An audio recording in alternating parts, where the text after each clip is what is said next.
Thank you, Mr. Chairman, Mr. President. My apologies. And we did just hear that this bill is about informed choice. I do believe that is correct. I believe it takes a woman's right to informed choice. It takes away her right to make a choice and to be informed. It takes away a woman's right also to change her mind. This bill has two very different sections, and they're almost entirely unrelated, but one is about receiving information in free speech. The other is about the right to change her mind and use a proven natural occurring medicine. The one section of the bill, the state legislature, we are forcing and using our power of government to force ourselves in between the patient and her doctor regarding the use of progesterone. And we all have received, I don't know, maybe it's just because I was on the Judiciary Committee and I listened to the hours and hours of testimony of medical experts that are far smarter than I am when it comes to this field about the safety and efficacy of progesterone. But we have all received probably hundreds of emails from mainly registered nurses and OB/GYN physicians. And many of them read somewhat similarly. Many of them say things like this: progesterone does not harm a pregnant patient or a baby in any manner whatsoever.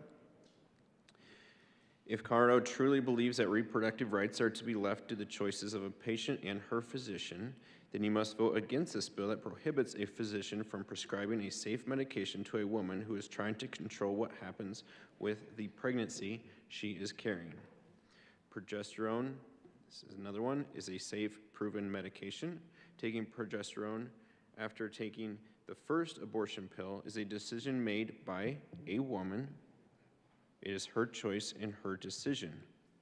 To quote one OB/GYN physician, voting for this bill as written is voting against patient autonomy, voting against the sanctity and privacy of the patient-physician relationship, and voting for a non-medical personnel to dictate medical therapy based on their personal ethics as opposed to the patient's personal beliefs. Now, the bill was amended yesterday, but to be clear, it makes it illegal to prescribe progesterone for this use unless dozens and dozens and dozens of doctors, nurses, medical professionals, and others can come to 100% full agreement between the signage of this bill in October, which will be very little time.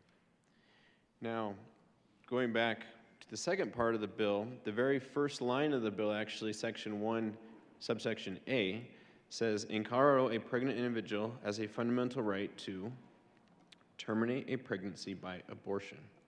Now, this is a question asked several times in committee, and it was determined that nowhere in the constitutional jurisprudence is choosing to end the life of a baby by elective abortion enumerated as a fundamental right.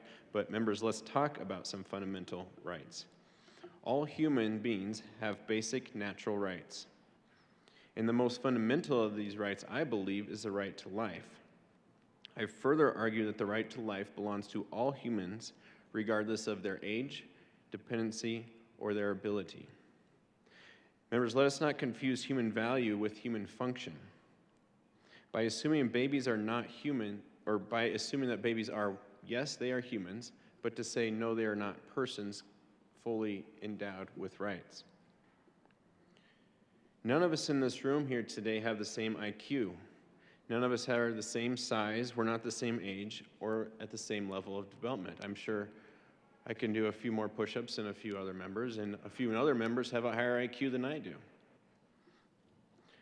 But that doesn't make, we do have our human nature in common. All functions in state of human development comes in varying degrees. But does that mean our rights also therefore come in varying degrees? I say no, clearly not. It should not be. Now on to the section of the bill, the other section of the bill that targets pro-life organizations and aims to block pro-life information.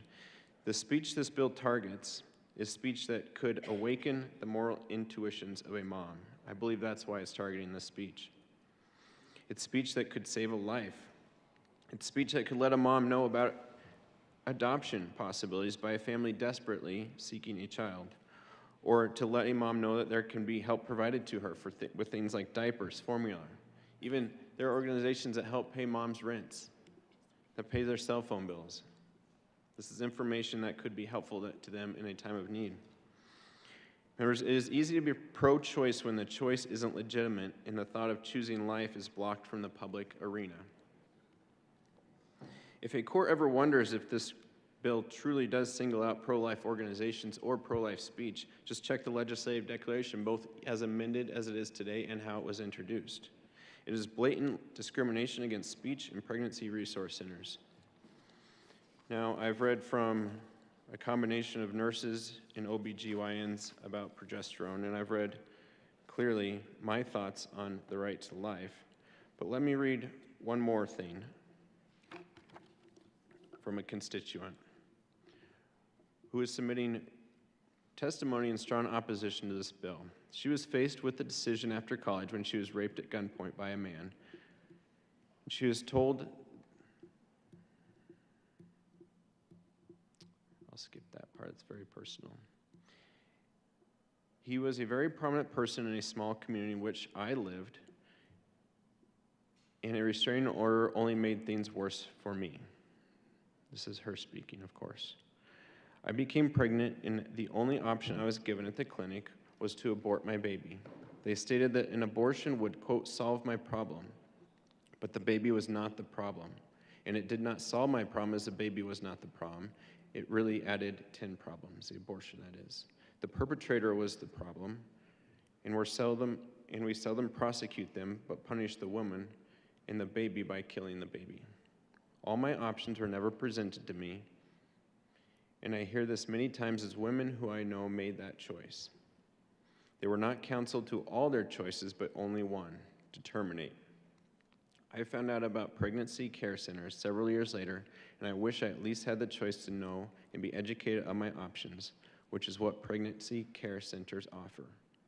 I understand that 3,300 women in the United States have recently changed their minds after taking abortion pills and successfully reversed the effects, and their babies went on to be born healthy without any effects to the mom from these progesterone pills that were prescribed to them.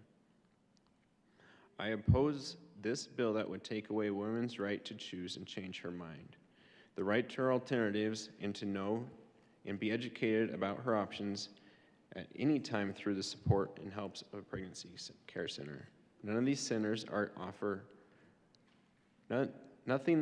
offer is deceitful or misleading. They actually are pro-choice, and that they give women the choice to be educated and supported. The only thing they do not offer, in most cases, is abortion or referrals for abortion. There are plenty of providers that do that. These same centers, I'll skip to the end due to time. If you're truly for choice, then don't pass Senate Bill 190. That at its core does not support women, but rather limits options and potentially can do to them immense physical harm and psychological harm long term. Thank you for listening to my story. I urge you to vote no on Senate Bill 190. Members, just like the many constituents that text me, emailed me, contacted me, urging for a no vote on this, I ask for a no vote as well. This bill is wrong. It misleads. It denies choice.